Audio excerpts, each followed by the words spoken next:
రీసెంట్‌గా మీరు గనక ఇన్‌స్టాగ్రామ్ ఆర్ యూట్యూబ్ గనుక ఓపెన్ చేస్తే ఒక కాంట్రోవర్సీ అయితే గట్టిగా వినిపిస్తుంది. అదే 'నందూస్ వరల్డ్' అనే ఇన్‌ఫ్లుయెన్సర్ మీద జరుగుతున్న కాంట్రోవర్సీ అన్నమాట. సో, ఏంటి అసలు ఈ కాంట్రోవర్సీ? ఈ 2 సైడ్స్‌లో ఏం జరిగింది? స్టోరీ ఏంటి? అని చాలా మందికి డౌట్ ఉంది.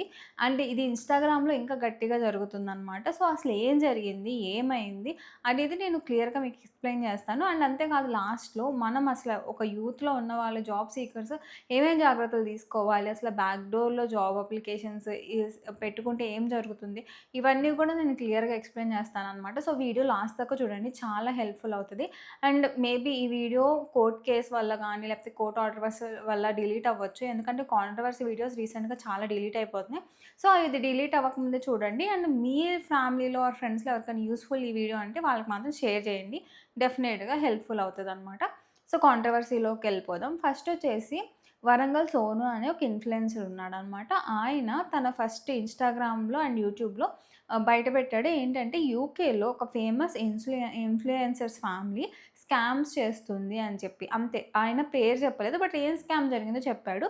ఏంటంటే ఇట్లా బ్యాక్ డోర్‌లో జాబ్స్ ఇప్పిస్తాము, లైక్ వీసాస్ ఇప్పిస్తాము అని చెప్పి మనీ తీసుకొని తర్వాత వాళ్ళు కాల్స్ చేస్తుంటే లిఫ్ట్ చేయట్లేదు. అండ్ చాలా ఫ్రాడ్ చేశారు. అరౌండ్ 5,00,00,000 ఫ్రాడ్ చేశారు. నా దగ్గర మొత్తం కాల్ రికార్డింగ్స్ డేటా ఉన్నాయి అని చెప్పైతే ఫస్ట్ క్లెయిమ్ ఏసాడనమాట. లైక్ ఒక ఎలిగేషన్ ఏసాడు. అండ్ అరౌండ్ 5,00,00,000 దాకా వీళ్ళు స్కామ్ చేశారు.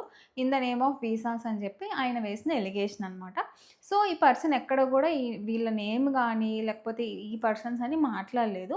తర్వాత ఈ ఇష్యూ ఎప్పుడైతే పెద్దదవుతుందో ఇంకొక ఇన్‌ఫ్లుయెన్సర్ ఇన్‌స్టాగ్రామ్‌లో 'నందూస్ వరల్డ్' ఛానల్ వాళ్ళే ఇదంతా చేశారు అని చెప్పి నేమ్ అయితే రివీల్ చేశాడనమాట. సో, తర్వాత ఈ కాంట్రోవర్సీ చాలా పెద్దదయింది. ఒక పక్క 'నందూస్ వరల్డ్' ఛానల్‌లో ఒక వీడియో పెట్టారు. ఏంటంటే యాపిల్స్‌తో పోలుస్తూ ఒక పుచ్చిపోయిన యాపిల్ మనం తీసుకుంటే దానికి సెల్లర్ ఎలా రెస్పాన్సిబుల్ అని చెప్పి ఇండైరెక్ట్‌గా మీరు బ్యాక్ డోర్‌లో అప్లికేషన్స్ పెట్టాలి జాబ్‌కి ఆర్ వీసాస్ తెచ్చుకోవాలని మీరనుకున్నప్పుడు అది ఇస్తాము అని చెప్పిన వాళ్ళది ఎలా తప్పవుతది అన్న మీనింగ్‌లో వచ్చేటట్టు వాళ్ళు మాట్లాడారనమాట. ఇంకా వాళ్ళ వీడియోలో ఏం ఏం కంటెంట్ ఉందంటే లైక్ ఎప్పుడో జరిగిపోయిన దాని గురించి ఇప్పుడెందుకు మాట్లాడుతున్నారు? అండ్ అది తీసుకునేటప్పుడు ఎవరైతే తీసుకుంటున్నారో వాళ్ళ రెస్పాన్సిబిలిటీ కదా! అసలు తీసుకుంటుందే బ్యాక్ డోర్‌లో అయితే ఇది ఎంత ఏంటి అని చెప్పి ఒక పక్క వీళ్ళు 'నందూస్ వరల్డ్' ఛానెల్‌లో ఒక వీడియో అయితే రిలీజ్ చేశారనమాట. యాపిల్స్‌తో కంపేర్ చేస్తూ. దీనికి రిప్లైగా ఎవరైతే ఉన్నారో వరంగల్ సోను తన అండ్ యూట్యూబ్‌లో ఏం పెట్టాడంటే లైక్ ఎవరైతే అమ్ముతున్నారో ప్రొడక్ట్ వాళ్ళే కదా రెస్పాన్సిబుల్. అండ్ క్లియర్‌గా వాట్సాప్‌లో లైక్ చాలా మెసేజెస్ వచ్చినాయన్నమాట. ఎవరైతే జాబ్ సీకర్స్ ఉన్నారో వాళ్ళకి చెప్తున్నట్టు లైక్ ఇన్ఫర్మేషన్ ఇస్తున్నట్టు 'నందూస్ వరల్డ్' వాళ్ళ సైడ్ నుంచి. సో, అంటే లైక్ మెయిన్‌గా నందన వాళ్ళ హస్బెండ్ అనమాట. వాళ్ళ సైడ్ నుంచి చెప్తున్నట్టు లైక్ మెసేజెస్ ఉన్నాయి. ఈ ప్రూఫ్స్ అన్నీ నా దగ్గరున్నాయి. ఇప్పుడు మీరంతా చేసిన తర్వాత మాకు సంబంధం లేదు. కొనుక్కునే వాళ్ళే చూసుకోవాలండం ఏంటి అని చెప్పి తిన అలిగేషన్. ఇంకొక సెకండ్ ఇన్‌ఫ్లుయెన్సర్ ఎవరైతే ఉన్నారో ఆయన కూడా యూకేలోనే ఉంటారు. సో, ఆయనైతే డైరెక్ట్‌గా 'నందూస్ వరల్డ్' నందనతో మాట్లాడారంట. వాళ్ళ హస్బెండ్‌తో ఇవ్వాలి అంటే మాట్లాడిచ్చలేదంట. సో, తనేం చెప్తున్నాడంటే అసలు 7 కంపెనీస్ ఉన్నాయి వాళ్ళ పేరు మీద. ఎందుకు ఎస్టాబ్లిష్ చేశారు 7 కంపెనీస్ మీరు? ఆ 7 కంపెనీస్‌లో ప్రాఫిట్ గూడా లేదు. మీ పర్పస్ ఏంటి ఆ 7 కంపెనీస్‌ని ఎస్టాబ్లిష్ చేయడానికి? అండ్ మీ హస్బెండ్ ఎందుకు మాట్లాడట్లేదు? మేము మాట్లాడి లైక్ క్లారిటీ తెచ్చుకుంటాము అని చెప్పి ఇక్కడ ఇంకొక ఇన్‌ఫ్లుయెన్సర్ ఎలిగేషన్ అనమాట. సో, ఇదంతా జరుగుతున్నప్పుడు కొంతమంది మాట్లాడేదేంటంటే ఎవరైతే లైక్ లాస్ అయ్యారో వాళ్ళకి లేని బాధ ఈ ఇన్‌ఫ్లుయెన్సర్స్‌కెందుకు అని చెప్పి కొంతమంది మాట్లాడారనమాట. సో, దానికి ఇన్‌ఫ్లుయెన్సర్స్ రిప్లై ఇచ్చిందేంటంటే ఒకటి అవేర్‌నెస్ వస్తది. ఇంకొకసారి ఇలాంటివి ఎవరు చేయకుండా ఉంటారు. రెండోది public figures or famous influencers or famous persons ఉన్నారని వాళ్ళని గుడ్డిగా నమ్మకండి. ఇంకొకటి ఈ 'నందూస్ వరల్డ్' ఛానెల్‌లో ఒక వీడియో పెట్టిందని చెప్పాను కదా! యాపిల్స్‌తో కంపేర్ చేస్తూ. ఆ వీడియోలో వాళ్ళు క్లియర్‌గా అంటారనమాట. ఏంటంటే ఇలాంటి పుచ్చులొస్తే మేము సంబంధం అని షాప్ ఓనర్ ఏమైనా చెప్పారా అని. అంటే ఇండైరెక్ట్‌గా ఏంటంటే ఇన్ కేస్ మీకు శాంక్షన్ కాపోతే వీసాస్ మాకు సంబంధం ఏంటి? అసలు అలాంటి క్లాజ్ ఏమన్నా ఉందా మా దాంట్లో అని ఒక పాయింట్ అయితే రైజ్ చేశారు. ఇది చాలా ఇంపార్టెంట్. ఎందుకో నేను మీకు లాస్ట్‌లో ఎక్స్‌ప్లెయిన్ చేస్తాను. సో, వీళ్ళ ఆర్గ్యుమెంట్ ఇలా ఉందనమాట. ఫైనల్‌గా ఇప్పుడైతే ఈ కాంట్రోవర్సీ చాలా పెద్దదయింది. ఎందుకనంటే లైక్ అమౌంట్ ఇన్వాల్వ్ అయింది గానీ, వాళ్ళ రిప్లై చూసి గూడా చాలా మందికైతే లైక్ మాట్లాడాలి అసలు ఏమవుతుంది అని చెప్పి ఇప్పుడు ఈ కాంట్రోవర్సీ పెద్దదయింది. ఇంకా చాలా మందికి ఎందుకు అసలు ఇదంతా బయటికి రావాలి, లీగల్‌గా ఎళ్ళొచ్చు కదా! అంటే ఫస్ట్ లీగల్‌గా వెళ్ళడానికి చాలా టైం పట్టిద్ది.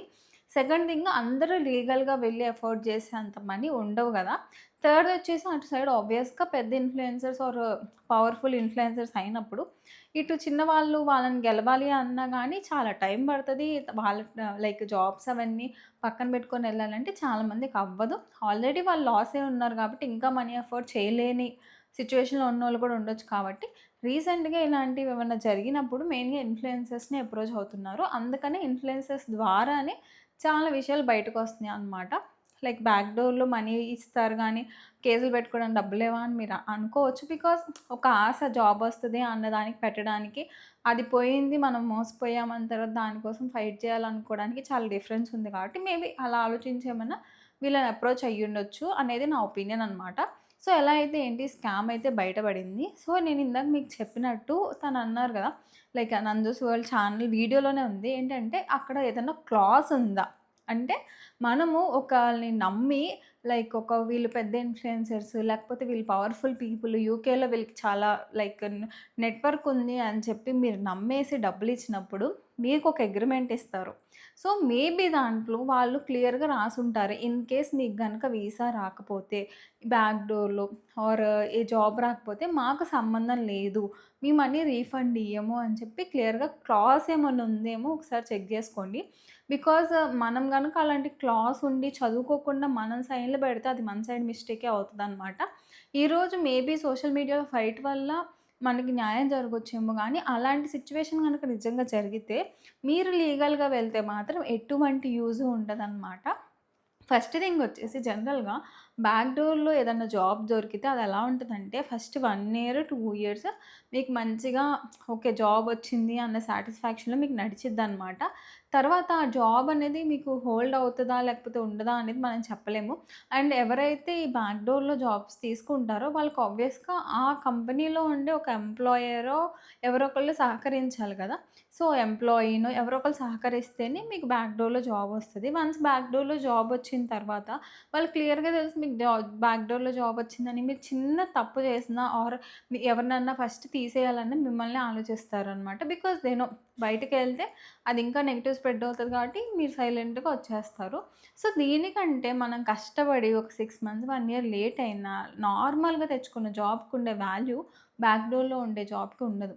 సో, మేబీ కొంత ఇన్‌ఫ్లుయెన్స్ వల్లో, లేకపోతే ఫ్యామిలీ ప్రెషర్స్ వల్లో, ఫినాన్షియల్ ప్రెషర్స్ వల్లో బ్యాక్ డోర్‌లోకెళ్ళాలని మీకనిపించినా, ఒకటికి 100 సార్లు ఆలోచించుకోండి. మనీ పెట్టిన తర్వాత అవి వెనక్కి రావు. ఇంకొకటి కాదు మేము బ్యాక్ డోర్‌లోనే వెళ్తాము. మాకదే కావాలి అని గనక మీరు కూర్చుంటే, ఒకటికి 10 సార్లు అగ్రీమెంట్ చదువుకోండి. అగ్రీమెంట్‌లో రీఫండ్ క్లాజ్ ఉందా? లేదా?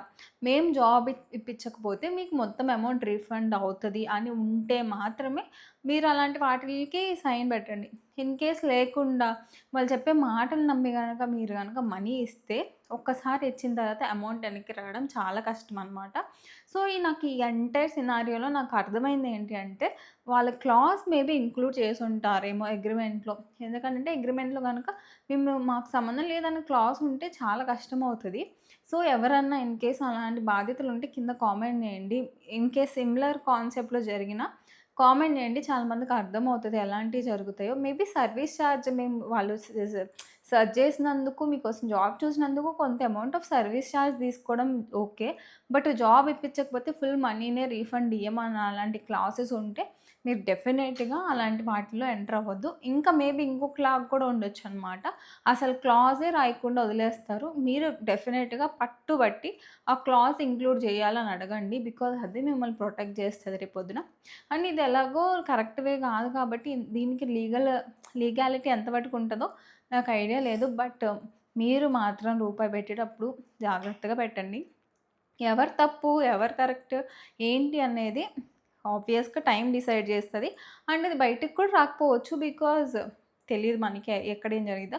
బట్ ఇలాంటివి జరిగినప్పుడు మాత్రం మనకి చాలా లెసన్స్ నేర్పిస్తాయన్నమాట. ఆ వీడియో చూసినప్పుడు ఆ యాపిల్ ఎగ్జాంపుల్‌లో నాకు ఒక్క పాయింట్ చాలా గట్టిగా ట్రిగ్గర్ అయింది. ఓకే. క్లాజ్ అంటున్నారు కాబట్టి అది మేబీ పెట్టుండకపోవచ్చు ఆర్ క్లియర్‌గా రాసి ఉండొచ్చు నో రీఫండ్ అని. మనోళ్ళు నమ్మేసి అరే! మనకు తెలిసినోళ్ళే ఇంత పెద్ద ఇన్‌ఫ్లుయెన్సర్సే ఇలా ఎందుకు మోసం చేస్తారు అని చెప్పి ఇచ్చుండొచ్చు. ఆర్ వాళ్ళ సైడ్ ఆఫ్ స్టోరీ వేరేదై ఉండొచ్చు. ఏదైనా గానీ ఇన్ కేస్ ఇలాంటియి ఏదైనా జరిగితే మనం ఎలా ఉండాలి అన్నది మాత్రమే నేర్చుకుందాం. సో, ఎవరైనా నిజంగానే జెన్యూన్‌గానే లాస్ అయితే చూద్దాం ఫ్యూచర్‌లో వాళ్ళ ప్రూఫ్‌లు కూడా వస్తాయి. అండ్ వీళ్ళ సైడ్ ఆఫ్ ద స్టోరీ, వాళ్ళ సైడ్ ఆఫ్ ద స్టోరీ అన్నీ వినిపిస్తాయి కాబట్టి అప్పటిదాకా మాత్రం ఈ స్టోరీ నుంచి మనం నేర్చుకోవాల్సిన మోరల్ అయితే ఇదనమాట. హోప్ ఈ వీడియో అయితే మీకు క్లియర్‌గా ఉంది అండ్ అర్థమైందనుకుంటున్నాను. అండ్ నచ్చి